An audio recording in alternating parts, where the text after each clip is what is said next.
देख रहे हैं हकीकत न्यूज। नमस्कार, हकीकत न्यूज में आपका स्वागत है। आज हम बात कर रहे हैं भारत में हो रहे घुसपैठ की। हम भारतीयों पर किस तरह का प्रभाव देखने को मिला है घुसपैठियों का और आगे भी कैसा प्रभाव होगा,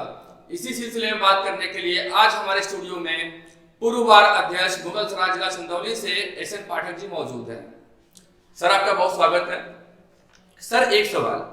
क्या भारत में घुसपैठियों का बुरा असर पड़ा है और किस तरह का प्रभाव आगे भी देखने को मिल सकता है? धन्यवाद। सर्वप्रथम तो मैं आपके स्टूडियो हकीकत की खोज में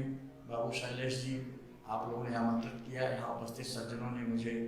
बुला करके अपने स्टूडियो में डिबेट करने के लिए आमंत्रित किया, इसके लिए बहुत बहुत शुक्रिया और धन्यवाद। और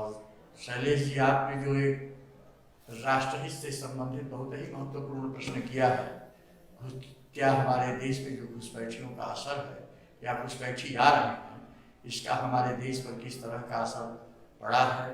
आगामी भविष्य में पड़ेगा, ये बहुत ही आपने जो है महत्वपूर्ण प्रश्न किया है। इसके बारे में जहाँ तक मेरा विचार है कि ऑलरेडी घुसपैठ शब्द ही जो है अपने आप में खतरनाक है, क्योंकि चतुर्दिक हमारे देश की जो सीमाएं हैं, हमारे सीमावर्ती जो अन्य देश हैं, जैसे उदाहरण के तौर पर मैं आपको कह रहा हूँ, बांग्लादेश हुआ, पाकिस्तान हुआ या अन्य और ले लीजिए ने, तो जो हमारे देश के प्रति गलत सोच रखते हैं या हमारे देश के प्रति उनकी गलत धारणाएं हैं, ऐसे देश के लोग, वहाँ के लोग हमारे देश में घुसपैठी के रूप में अवैधानिक तरीके से जो प्रविष्ट कर रहे हैं या प्रविष्ट कर चुके हैं, उसका असर ये है कि वो लोग गलत उद्देश्य, गलत मंशा से हमारे देश में काफी, हमको तो अंदाजा है कि काफी तादाद में प्रवेश करके देश के कोने कोने के हर प्रदेशों में, हर जिले स्तर पर उनकी घुसपैठ और पहुंच बन चुकी है और हवाला के माध्यम से अनैतिक धन ले आकर के यहाँ के युवाओं को नशाखोरी, व्यसन, गलत कामों में संलिप्त करना उनका मूल उद्देश्य, ताकि यहाँ के जन सामान्य में के अंदर एक व्यसन पैदा हो, ताकि वो अपने सर, एक बात आपसे पूछना चाहेंगे, क्या इनके वजह से हमारे देश की अखंडता पर कोई प्रभाव पड़ रहा है? बिल्कुल पड़ रहा है शैलेश जी। अखंडता पर जहाँ तक असर पड़ने की बात है, आप खुद बुद्धिजीवी हैं, आप देख रहे होंगे कि आज की वर्तमान परिवेश में हमारे देश के हर राज्यों में जगह जगह देख रहे हैं, 2-4 महीने पर सांप्रदायिक तनाव, लोगों का या अन्य सीमावर्ती देशों का अनैतिक हमारे देश के भूभाग पर कब्जा करना, ये जो प्रभाव है घुसपैठियों का ही असर है। ये क्योंकि हमारे देश के लोगों को इतना भड़का दे रहे हैं, उनको अपने देश के प्रति जो अच्छी धारणाएं हो भड़का करके उनकी भावनाओं को ही बदल दे रहे हैं, जिससे कि हमारे देश के युवा, हमारे देश के कुछ ऐसे, और उनका असर हमारे देश के कुछ ऐसे तत्व पर भी पड़ गया है, ऐसे लोगों पर भी पड़ा है जो कि अपने देश में भी रह करके यहाँ के प्रति जो है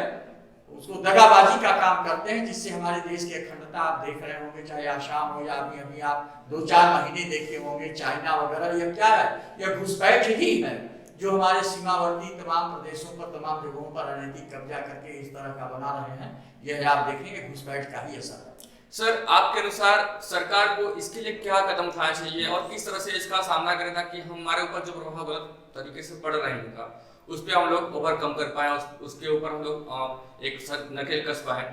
शैलेश जी, आपने जो ये प्रश्न किया है वो अति महत्वपूर्ण है। आप देखेंगे कि पिछले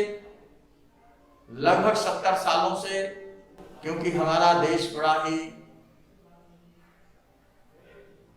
पवित्र भावना से प्रेरित यहाँ की जनता है, यहाँ के हर धर्म संप्रदाय के लोग अपने में बड़े मिल्लत के साथ रहते थे और कहा गया था कि भूलोक का गौरव, प्रकृति का पुण्य लीला स्थल कहाँ, फैला मनोहर गिर हिमालय और गंगा जल कहाँ, संपूर्ण देशों से यदि इस देश का उत्कर्ष है, उसका जो ऋषिभूमि है वह कौन, भारतवर्ष है। ऐसे भारतवर्ष में यह घुसपैठी प्रविष्ट करके ऐसी भावना भड़का करके लोगों के अंदर गलत धारणाएं दे करके सांप्रदायिक तनाव, धार्मिक तनाव, मानसिक तनाव पैदा कर दिए हैं, जिससे कि यहाँ एकदम जो है सर हम आपसे पूछते थे कि भारत सरकार को इसके लिए क्या करना चाहिए? हाँ, मन मान्यता पैदा हो गई है। थोड़ा सा आपके प्रश्न से भटक गए थे। सरकार जो है 70 सालों में बहुत सचेष्ट नहीं थी। इधर आप देख रहे होंगे कि लगभग 10 साल के अंदर इस पर नकेल कसने के लिए सरकार तमाम एनआरसी और क्या क्या कानून ला रही है। इसी से आप मीडिया के माध्यम से, समाचार पत्रों के माध्यम से देखते होंगे कि जो हमारे पड़ोसी शत्रु देश हैं वहां बौखलाहट पैदा हो गई है, या जो घुसपैठी हमारे देशों में, हमारे जिलों में, हमारे नगरों में आकर के अवैधानिक तरीके, वो उनके अंदर एक बौखलाहट, एक जो है घबराहट पैदा है उसके प्रति। वो यहाँ आने के बाद जो है तमाम गलत तरीके से आधार कार्ड, पहचान पत्र ये सब बनवा करके कि अपने को हम रहें। लेकिन सरकार को इस पर अपने तंत्र के द्वारा, चाहे वो LIO हो, चाहे जो भी इनके जांच वाले विभाग हो, IB हो या STF हो या जो भी है, इनके माध्यम से हर तरफ सरकार जब तक गंभीर दृष्टिकोण नहीं डालेगी तब तक अभी कोई कंट्रोल नहीं है। लेकिन सरकार से हम लोगों की गुजारिश है, हमारे चाहे प्रधानमंत्री जी हों, चाहे प्रदेशों के मुख्यमंत्री हों, चाहे जिले के जिलाधिकारी हों, चाहे खंड के उप जिलाधिकारी महोदय अपने माध्यम से इस पर पैनी दृष्टि रखें। पैनी दृष्टि अगर नहीं रखेंगे बाबू शैलेश जी, तो हमारे देश का आने वाले भविष्य में बहुत ही,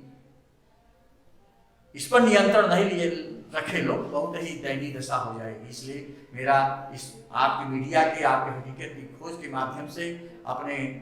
प्रशासनिक अधिकारियों को, अपने मंत्रियों, अपने देश के नेताओं से विशेष करके करबद्ध निवेदन है कि ऐसे घुसपैठियों पर अपनी पैनी नजर रखते हुए कठोर कार्रवाई करें और भरसक प्रयास करें कि इस तरह की अवांछनीय गतिविधि या अवांछनीय रूप से अवैध तरीके से रह रहे लोगों को यहाँ से निकाल बाहर करें। तभी हमारा देश, हमारा प्रदेश, हमारा जिला, हमारा नगर अमन, चैन और मानवीय तौर पर शांति तरीके से मिलजुल की तरह से रह सकते हैं। धन्यवाद पाठक जी। हमने देखा कि किस तरह से हमारे देश में घुसपैठियों का प्रभाव पड़ रहा है। हम सरकार से कुछ इतना अनुरोध करना चाहेंगे कि जो भी चीजें, चाहे NRC हो, चाहे CAA हो, जो भी मुद्दा सरकार बना रही है, चाहे जो भी प्रावधान ला रही है, उसको सख्ती से लागू किया जाए, उसकी विधिक रूप से जांच कराई जाए और जो भी आम पब्लिक है उनके लिए जो भी व्यवस्था की जा सकती है सरकार की तरफ से एक सुचारू रूप से किया जाए और एक संवैधानिक रूप से किया जाए, ताकि हमारे देश में जो हो रहा है घुसपैठ उस पर नकेल कसी जा सके। धन्यवाद।